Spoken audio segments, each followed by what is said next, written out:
Então, turma, continuando, né, este assunto gostoso, maravilhoso, né? Porque, na verdade, fazer serviço social é muito bom, né? Pelo menos eu, enquanto eu estudava, quando eu via as minhas professoras assistentes sociais falando, explicando o conteúdo, aquilo ali para mim era assim, como é que eu posso dizer para vocês, saboroso, né? Não sei qual a perspectiva de vocês, né? O que vocês pensam diante das aulas, diante de cada conteúdo que foi abordado, né?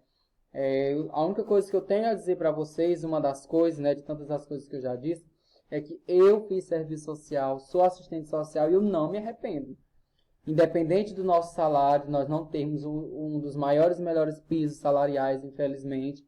Apesar de nossa profissão estar ali no embate, né, nessa tensão entre trabalhador e o Estado, o trabalhador, empresa contratante, né, nessa tensão da contradição do sistema, mas eu não me arrependo. Eu digo para vocês que eu faria tudo novamente. E muito mais do que eu fiz durante meus 4 anos de curso. Tá? Então, e que inclusive, não sei se eu já havia partilhado com vocês, o meu estágio obrigatório foi na educação. Eu estagiei numa escola que é o Sintra, da Fundação Nice Lobão, lá em São Luís, ali no bairro Anil, que tinha quase 5.000 alunos, funcionava os 3 turnos, e que inclusive era uma das escolas do estado, que até onde eu sei, que tinha uma certa estrutura, porque tinha psicólogos em cada turno, tinha assistentes sociais em cada turno, tá? Então tinha essa equipe multidisciplinar formada. Foi por isso justamente que eu estagiei nessa escola à noite, porque tinha um assistente social para me supervisionar. Então, o que a autora traz aí que em 1957, né, aconteceu em Porto Alegre, o que? Muito importante, um seminário com o tema Educação para Adultos e Desenvolvimento de Comunidade, realizado pela Conferência Internacional de Serviço Social, CIS, e a União Católica de Serviço Social, UCSIS, refletindo que a intervenção no espaço educacional seguia a lógica desenvolvimentista voltada à preparação social dos indivíduos, a fim de torná-los, segundo suas aptidões, cidadãos produtivos e úteis do capital. Piana cita Vieira aí. O que acontece? Aí, em 1957, ocorreu este seminário em Porto Alegre.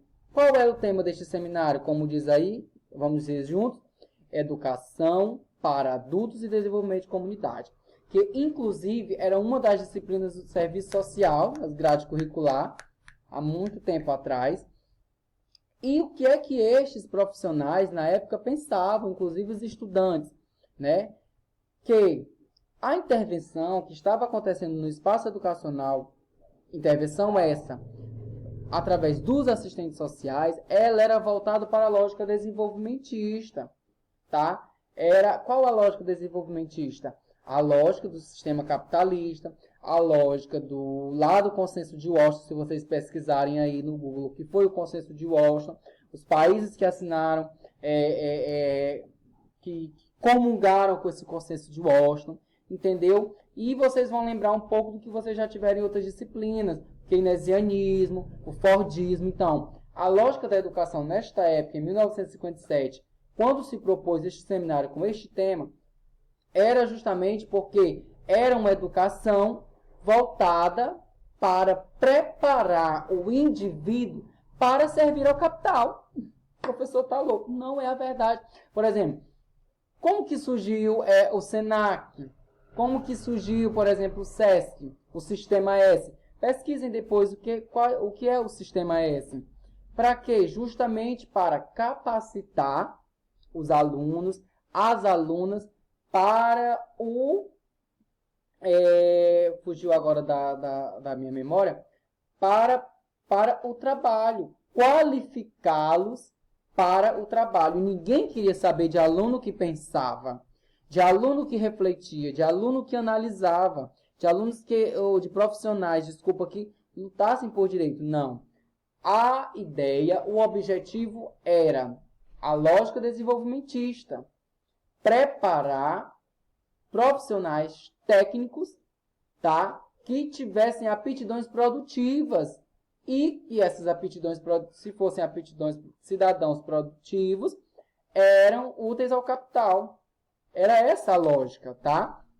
E aí, em meados da década de 1970, o serviço social teve uma vinculação ideológica por subordinação ou opção ao projeto político do Estado, legitimando a ordem vigente. Quer dizer, que aí nesse período da década de 70, o serviço social cometeu este erro, esse deslize, de estar vinculado à ideologia da subordinação ao capital e subordinado ao projeto político do Estado, tá? Que o projeto político do Estado era voltado para a lógica desenvolvimentista, tá? A lógica da exploração, a lógica de expansão da economia, tá? E aí depois, graças a Deus, né, podemos dizer assim, fazer agora como a Inês Brasil, graças a Deus, surge o movimento de reconceituação, tá? O famoso movimento de reconceituação proposto pelos profissionais assistentes sociais que aos poucos iam percebendo que a lógica da profissão não deveria ser aquela. Se o serviço social nasce como profissão interventiva,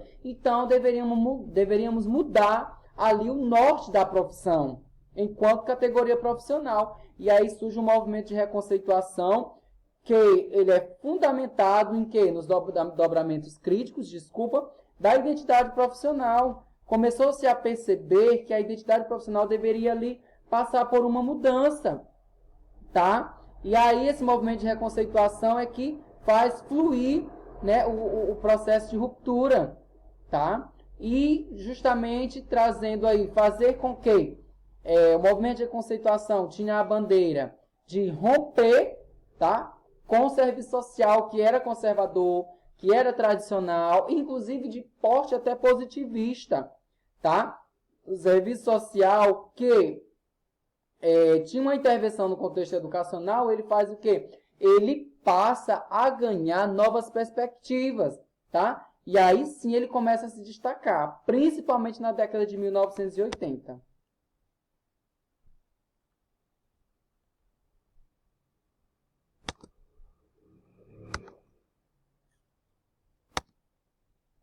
E aí nós teremos, muitas vezes, o que? Hoje, que a autora vai destacar, um serviço social que é restrito apenas para a educação infantil, tá?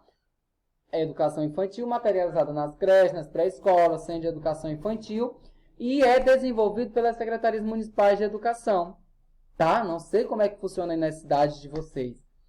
E no ensino fundamental, o serviço social ele é voltado para a população de baixa renda, que vocês sabem que na rede pública de educação, tá? As pessoas que procuram, em sua grande maioria, o público são os de baixa renda. São as pessoas que não têm condições de pagar uma escola particular ou que não conseguem uma bolsa em uma escola particular. E aí é onde você vai encontrar no ensino fundamental as várias expressões da questão social que surgem ali, tá? Que surgem as várias expressões da questão social lá no ensino fundamental, lá na escola pública, que funciona de 5ª a 8ª série, de 1ª a 4ª série de sua cidade, tá? E aí as expressões da questão social, o que que acontece? Elas invadem o cenário escolar, tá? Porque não existe a possibilidade de um aluno lá que é pobre, extremamente vulnerabilidade social, vem para a escola e lá as expressões da questão social ficam, não. As expressões da questão social acompanham este aluno, esta aluna, e vai impactar lá na qualidade de ensino, vai impactar na qualidade de aprendizado do aluno, entendeu? Tudo isso. Por quê? Porque as expressões da questão social elas estão baseadas na violência doméstica, na dificuldade socioeconômica das famílias, as crises de valores éticos e morais, que nós sabemos que existe, entendeu? E todos esses fatores, essas expressões da questão social, elas geram indisciplina, elas vão gerar baixo rendimento da criança e do adolescente, a própria evasão escolar e a falta de perspectiva de um futuro educacional. Às vezes a escola, ou ensino médio, ou ensino fundamental, existe um grande índice de evasão escolar e os professores não sabem o que fazer, a direção não sabe o que fazer. Eu mesmo, na época da minha escola de ensino médio, muitos colegas de trabalho evadiram, tá? E a escola não tinha um trabalho de ir ao encontro desses alunos e alunas para saber o motivo, porque a mesma coisa no ensino fundamental. Eu lembro que eu ensinava de 5ª a 8ª e eu tive alunos e alunas minhas que os professores e professoras não sabiam lidar com as expressões da questão social que estava ali presente, posta diante da relação aluno-professor. E aí o aluno ele era criminalizado, ele era excluído, ele era até tratado mal pelo próprio professor, para vocês verem a falta que faz um assistente social e um psicólogo. Não é que eles vão salvar o Brasil e a educação, mas vão poder fazer a diferença, porque os assistentes sociais estão preparados para entender as expressões da questão social e trabalhar na perspectiva de viabilização de mudanças. E aí nós temos a educação, não é um campo de trabalho novo para o serviço social, tá? Como a gente vem traçando aí, através desse artigo de Piana, é conhecido nos últimos anos, e aí o que vai acontecer? Está sendo reconhecido. Então vai se perceber um crescente interesse de assistentes sociais por esta área. Quer dizer, que muitos assistentes sociais estão deixando de ter interesse pela área da assistência, pela área da saúde, pelo sócio jurídico, para atuar na educação, tá? E tudo isso é baseado no aspecto teórico-metodológico, que tem se tornado objeto de pesquisa, porque também o campo interventivo, inclusive, principalmente na esfera pública, sobretudo na esfera pública, tá? Tem aumentado muitas contratações desses profissionais para integrar a equipe profissional de educação nas escolas, baseado em assessorias, em consultorias, principalmente no âmbito da política educacional e estadual e nacional. Olha só a importância e o peso da nossa profissão. Então, o serviço social recentemente tem sido reconhecido como profissão fundamental na perspectiva curricular da educação e ocupado espaços importantes no processo de execução da política educacional. Olha só o quanto a nossa profissão é importante.